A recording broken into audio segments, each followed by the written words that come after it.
Joseline Hernandez's former business partner claims she received significant payments beyond standard fees. Reality television personality Joseline Hernandez has recently faced accusations of financial impropriety. Her former business associate, Lemuel Plummer, has responded to these claims, asserting that Hernandez was not only paid her due but was compensated generously. Plummer states his goal with their partnership, Zeus, was to create financial upside for his partners. He claims that despite repeated breaches of contract, he attempted to resolve issues privately before they became public. This situation raises questions about the financial dealings within the entertainment industry and the consequences of public disputes. The core question remains, was Joseline Hernandez truly underpaid, or are these allegations a misrepresentation of a complex financial agreement? Lemuel Plummer details the financial structure of his partnership with Joseline Hernandez, stating she received well beyond standard fees, along with additional support, opportunities, and residual-style payments. He emphasizes that from day one, the objective was to generate substantial profits for all partners involved. Plummer asserts that his team consistently honored their commitments to Hernandez, providing the agreed-upon compensation and benefits. This direct response contradicts the narrative that Hernandez was exploited financially, suggesting a deliberate mischaracterization of their business relationship. Plummer explains his approach to handling the situation, noting that he tried to address repeated breaches privately and respectfully. He claims that only after these attempts failed did the matter escalate to public discourse. This indicates a desire on his part to avoid public conflict and maintain professionalism. The decision to go public, he suggests, was a last resort, prompted by Hernandez's actions and alleged threats, which he claims were made against him and his family. The narrative presented by Plummer directly refutes the idea that Hernandez was undercompensated. He states, "It's been taken public with disparagement and threats. That doesn't change the facts." This suggests that the public statements made by Hernandez are not aligned with the documented financial agreements and transactions.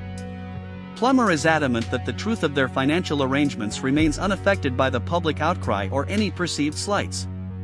Plummer asserts his personal integrity and intentions, stating, "To be clear, I've never attempted to harm anyone, especially Joseline." He acknowledges her potential for retaliation, noting, "Who could probably beat me up anyway?" This statement serves to humanize him and highlight that his dispute is purely business-related, not personal animosity. He reiterates his consistent respect for both Hernandez and her husband throughout their professional dealings. The core of Plummer's defense rests on the assertion that he delivered on all financial obligations and contractual terms. He maintains that the Zeus platform was designed for partner profitability and that Hernandez benefited significantly from her involvement. The public accusations, he implies, stem from a misunderstanding or a deliberate attempt to damage his reputation, despite his efforts to maintain a professional and respectful business relationship.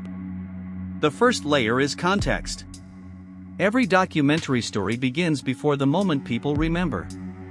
There is a setting, a chain of decisions, and a public reaction that shapes how the event is understood.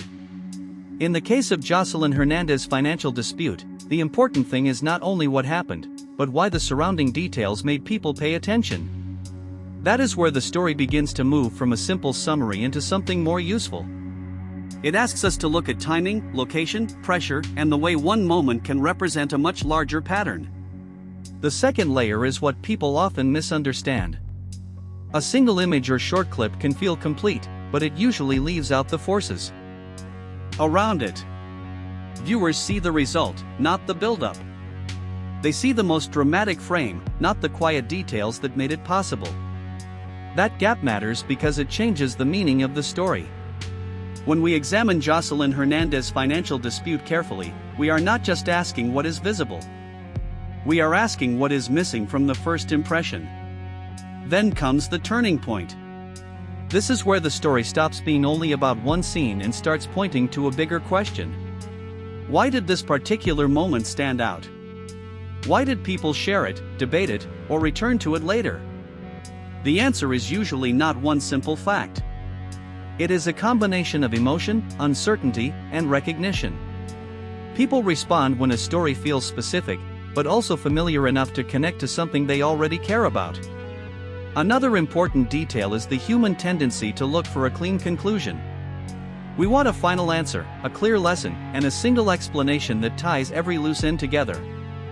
But strong documentary stories often resist that.